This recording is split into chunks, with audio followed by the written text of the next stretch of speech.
I need every Republican listening right now, all you Senate staffers, all you House staffers, all you politicians themselves, you need to raise your right hand and you need to pledge that you will not pass any additional spending to make this inflation worse. You're not going to let Joe Biden and his administration try to fix this by lighting things even worse on fire.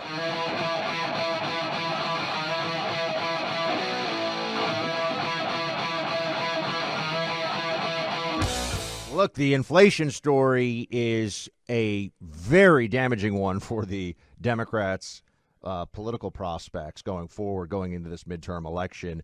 I keep wondering and waiting for there to be some narrative counterstrike that they can come up with anywhere on immigration, the border, on crime, on the economy, you name it, on inflation specifically, of just having it go in the other direction. And it's just not happening. And in fact, you're starting to see sometimes all these things coming together. Inflation causing problems for law enforcement having problems because of defund and because of Democrat prosecutors.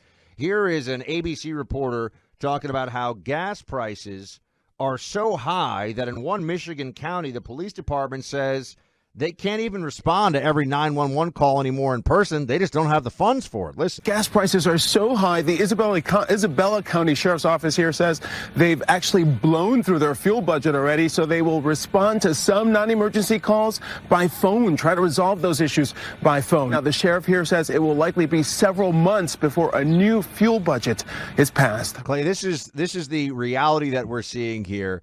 People that are listening to us all over the country in cities and counties, towns, they are recognizing now. First of all, everything is more expensive for everyone everywhere. If you live in a place where there's any crime issue, some people live in places where, the worst criminal issue is like a rogue squirrel getting into their attic or something. But a lot of folks are living in more dense areas of population, and so they have crime issues.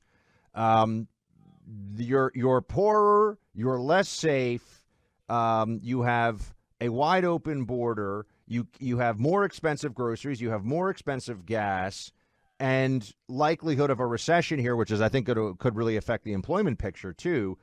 There is nothing you can point to right now. It just feels like you have a regime, a Democrat regime, that is in full-on retreat, and it's almost hard to believe it's so widespread.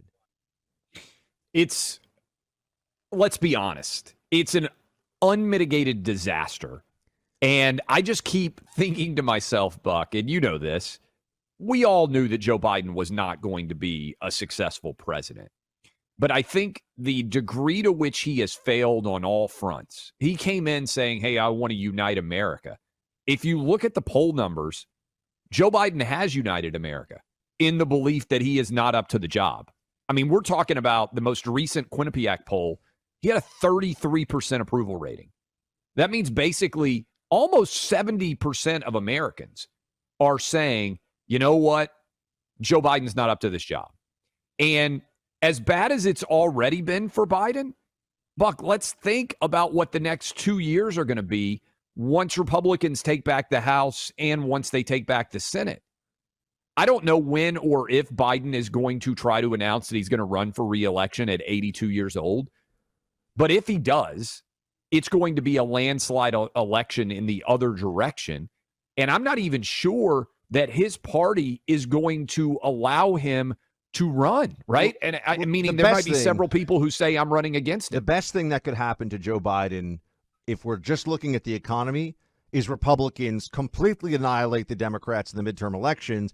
And then it's, all right, are you going to be having an adult conversation about the economy now? Or are you going to actually do things? We're not going to hear any more about the Green New Deal. We're not going to hear any more about how you're going to, add an entitlement and, spend another $1 trillion on childcare for everybody, whatever it is. Let's actually look at getting this economy up and running and promoting growth, innovation, and letting the dynamic American economy do what it does. Let the business of the American people be business. That would be the best possible thing. And we've already run, in essence, a preview of this, right, whereby we said it here on the show back when the main fights were going on with Joe Manchin. He was getting all that pressure because he wouldn't go along with Build Back Better. And Joe Biden's going, Build Back Better is going to make, all the stuff and the things, and it's going to be built and better, and just muttering nonsense all the time. and they were putting so much pressure on Joe Manchin. And we said he's probably saving the Democrats from themselves. And he did. I mean, inflation's already over 8% today, right? So we're going into this inflationary period that looks like it's not going to stop anytime soon. Where would it be? You've brought this up. If they had another $5 trillion on the books, now it wouldn't be spent all at once, but well, just double digits. Even the expectations. What does the Democrat Party look like with 10, 11% inflation, 10 or 11% CPI? So paradoxically, the best thing I think that could happen to Biden for the economy is if he is forced to work with Republicans at some level, or at least he can't get anything through that would do more damage to the economy. But that obviously then raises what you've brought up, which is, yeah, but then why do you want this guy to be president for a second term? And I think that's where things get really challenging for this White House. Yeah, and let me just tell all the Republicans out there listening right now. When your enemy is self-destructing, just let him self-destruct. Don't follow him into self-destruction mode. So Joe Biden, let's use an analogy, has basically lit himself and the entire Democratic Party on fire. They are burning right now. Republicans don't need to run into the fire and start trying to make something happen inside of the fire. They just need to stay back, avoid that self-immolation that the Democrat Party has created right now. And I would say this, whether you're Kevin McCarthy, whether you're Mitch McConnell, whether you are Donald Trump, whoever it is, don't allow yourself to become the story. Let Democrats burn themselves down, burn their house down, burn their village down, and just stand back and say, as you watch that fire going on, talk about the things that people are really caring about. My concern, and this is clearly the attempt with January 6th, is Democrats are desperately trying to get Donald Trump to announce that he's going to run already so that they can try to make 2022 a referendum on Trump. Don't fall into their trap. Don't run into their fire. They are the story right now. Their failure. And I know this is tough for Trump. And I think because he's so used to being the center of attention, they are so incompetent. You are gaining every single day and every single week and every single month just by letting them burn, right? You don't need to do hardly anything. Don't interrupt your enemy when they're making a mistake, obviously. Yes. It's so true. And so that's what I think, that's what the one thing we have to guard against, Buck, is the idea of just following Democrats into that big conflagration, into that big fire pit, and so you get burned too. They've destroyed themselves. So as now everyone's talking more about recession, and also today it's surprising that inflation was higher, according to the experts. Our team pulled this for us, Clay. Back on in the middle of May, so about a month ago, I said low growth, high inflation, also known as stagflation or recession inflation.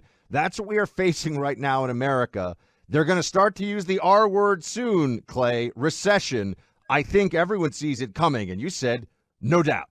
And that is where we are. Right? I mean, here we are, a month later, and it turns out the two guys who are the economists, and by the way, everyone listening to this who's going into their business, working at their business, driving to work, whatever, they know what's happening right now. We all see what's happening right now. The spending spree, we are in the midst of the hangover now, friends, and Democrats pushed all this stuff through.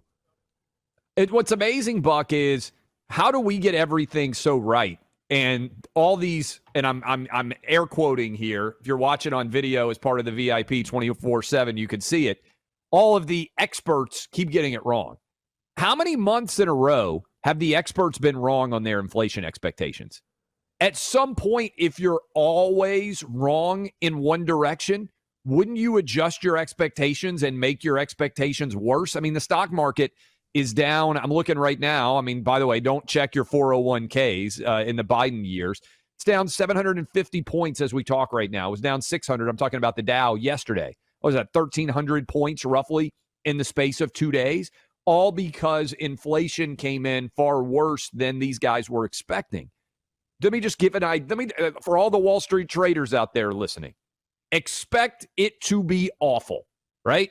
My wife said, we had our first kid. People were like, hey, what was the sleep situation like? She's like, it wasn't as bad as I thought. And they were like, oh, he was a really good sleeper. She said, no, he was awful, but I expected it to be awful, right? When you have a young baby and you're not going to get sleep, expect it's going to be awful. We have the equivalent of a young baby president, except he's an old man and he's incompetent. Expect everything to be awful. Set your expectations for awfulness. That way, if it's just a little bit shy of awful, you're not as disappointed. That's where we are.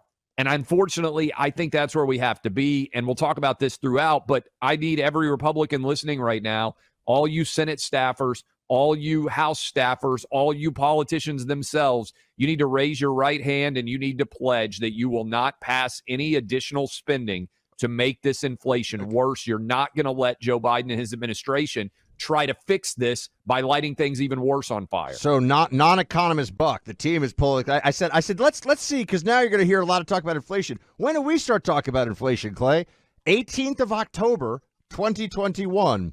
There are going to be shortages of products that you want to buy. We don't know how can you find all this information so quickly, by the way? Because we have our amazing transcripts up on clayandbuck.com, which anybody can go and check, and they can search for recession. That's amazing. It could mean we're heading into a period of diminished GDP, perhaps even rising unemployment. Yes, even a recession. That was in October of 2021. So it's June of 2022, and all of a sudden everyone's like, I guess things are going to get rough. All the experts are surprised, Clay, and yet we are not. Why is that? Because the experts want to be invited to the fancy cocktail parties in Georgetown. That's why. No doubt. We're going to have a fancy election party on November down here in Nashville. I can't wait for that. I think we're both going to be invited. It would be an upset if we weren't allowed in our own party.